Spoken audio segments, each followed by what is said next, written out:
Someone let me know if we should be worried about this. So I just found out with ChatGPT's new O3 model, if you upload a picture, I'm gonna do this one of me lounging at Half Moon Cay while I was on a cruise.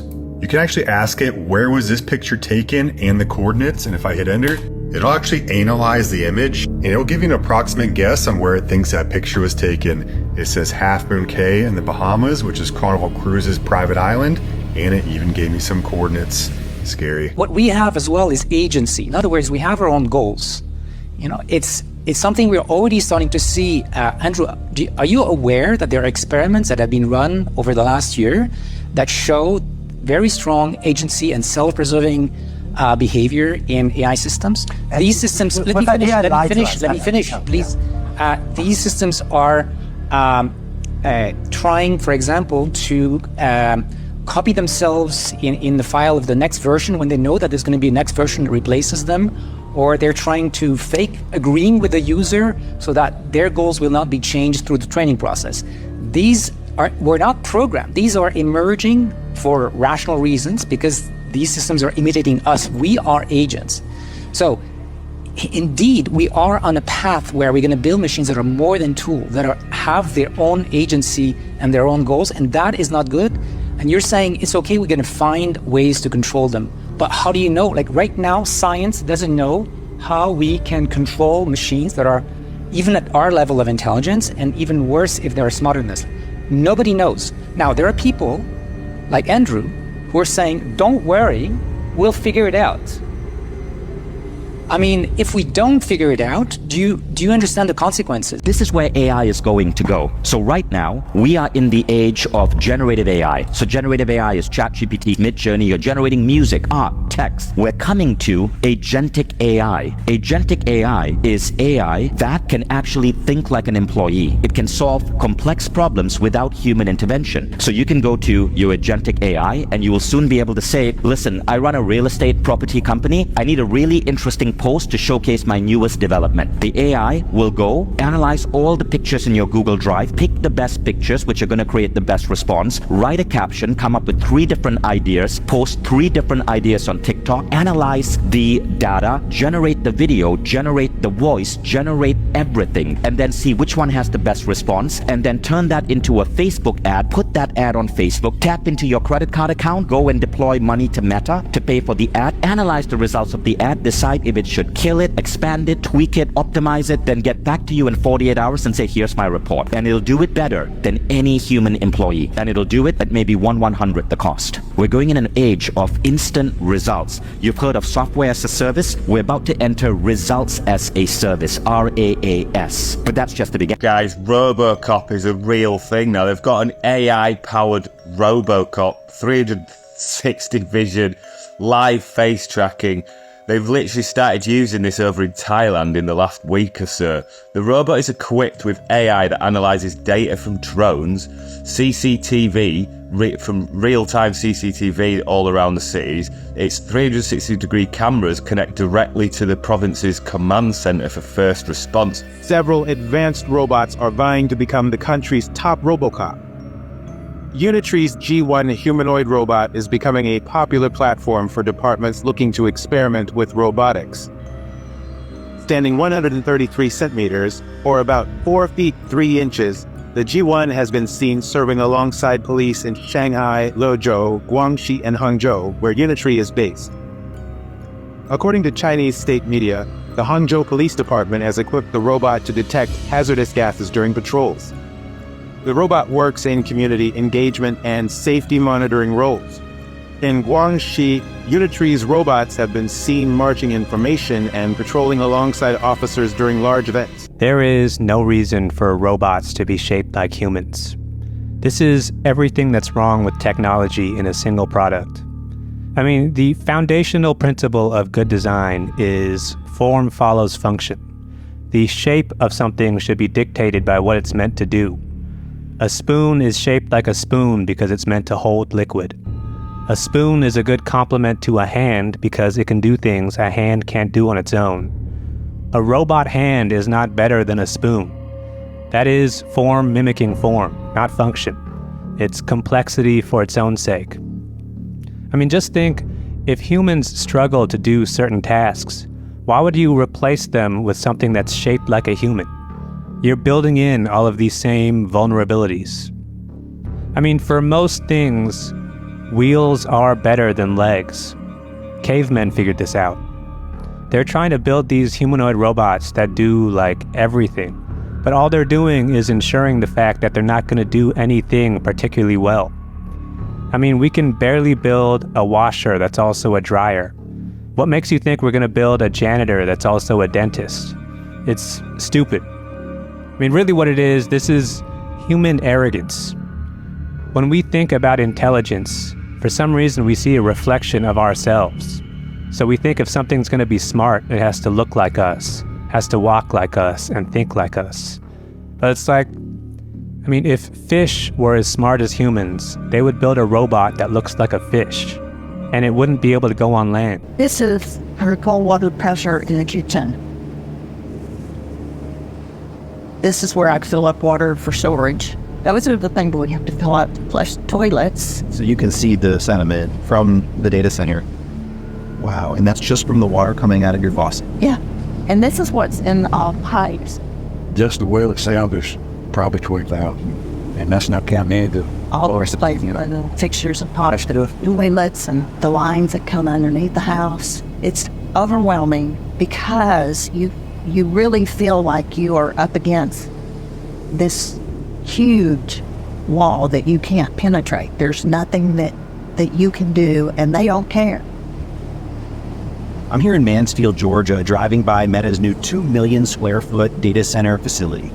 Facilities like this are being used to power things like ChatGPT and other AI tools that are becoming integrated into our daily life. data centers, going to be a very hot item. This entire supercomputer is built to power Grok. We see data centers as the most exciting asset class. Meta is building a 2 gigawatt plus data center that is so large it would cover a significant part of Manhattan. But data centers come with big costs, from light and noise pollution to the environmental impacts, to the potential rising costs of energy bills. These facilities put extraordinary demand on the power grid and require entirely new infrastructure. China is seriously going balls to the wall with AI. They are now keeping their servers under freaking water. China's newest underwater data center uses the ocean as its natural cooling system, eliminating the massive energy costs that are holding back AI development in the West. While Microsoft gave up on their underwater experiment despite technical success, China's subsea computing cluster near Hainan is fully operational and rapidly expanding. One underwater module delivers computing power equivalent to 30,000 high-end gaming PCs running simultaneously, capable of powering 8,000 DeepSeek AI conversations per second. Why does this matter? China's underwater approach solves the biggest problem in AI cooling. Servers generate enormous heat, but by submerging them, Shenzhen high cloud technology eliminated costly air conditioning systems that drain both power and profits. Microsoft abandoned their Project Natick despite servers failing 8 times less than traditional ones, claiming it wasn't practical for their needs. Meanwhile, China is doubling down, planning 100 underwater modules that will save 122 million kilowatt hours annually. While American companies waste billions on cooling costs, China's underwater AI factories are delivering more computing power with a fraction of the energy consumption, making AI faster, cheaper, and more accessible. Will America's tech giants wake up before China's underwater advantage becomes permanent? If you have any sort of anxiety or worry about anything, do not watch this video, I am begging you. I genuinely mean that, because this could theoretically ruin your entire life and mean you get tortured for all of eternity, so watch at your own risk. We know that AI is getting more and more powerful. Now, I made this video a few years ago where AI wasn't even really a thing, so it's getting scarier. You've got AI videos popping up everywhere that are so real, sometimes you can't even tell if it's real or AI now. People actually arguing court cases with AI flipping lawyers, and I mean the list goes on, like AI is taking over.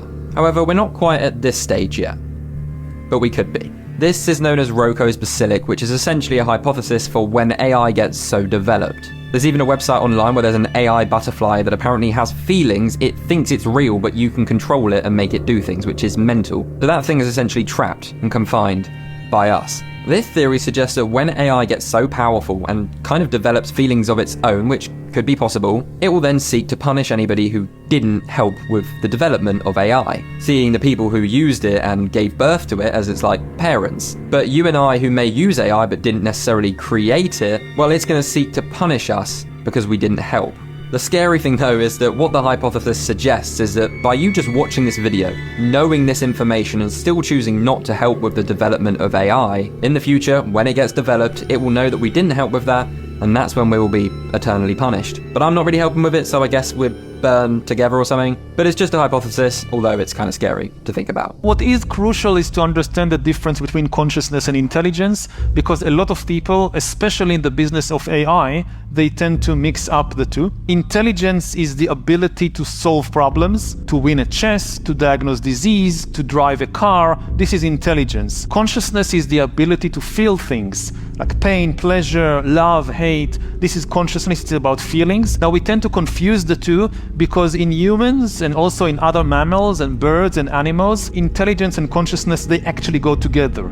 We solve problems through our feelings. Now, what makes AI so alien for us is exactly that. It has zero consciousness. It doesn't rely on feelings at all to solve problems. Its intelligence works in a completely different way. There is a scenario that AI, as it develops its intelligence, also gains consciousness. But this is not inevitable. This is what happens in science fiction. It won't necessarily happen in real life. So what AI may have no inkling of is consciousness. Do you think GPT-4 is conscious? I think no, but I asked GPT-4 and of course it says no. Do you think GPT-4 is conscious? I think it knows how to fake consciousness. Yes. How to fake consciousness? Yeah. If you provide the right interface and the right prompts.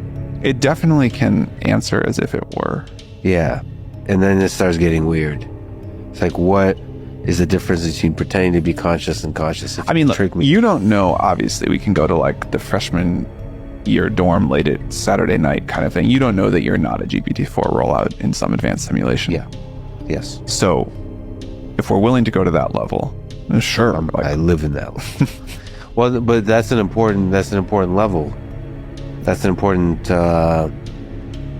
really important level, because one of the things that makes it not conscious is declaring that it's a computer program, therefore it can't be conscious, so I'm not even going to acknowledge it. But that just puts it in the category of other. I believe AI can be conscious. So then the question is, what would it look like when it's conscious?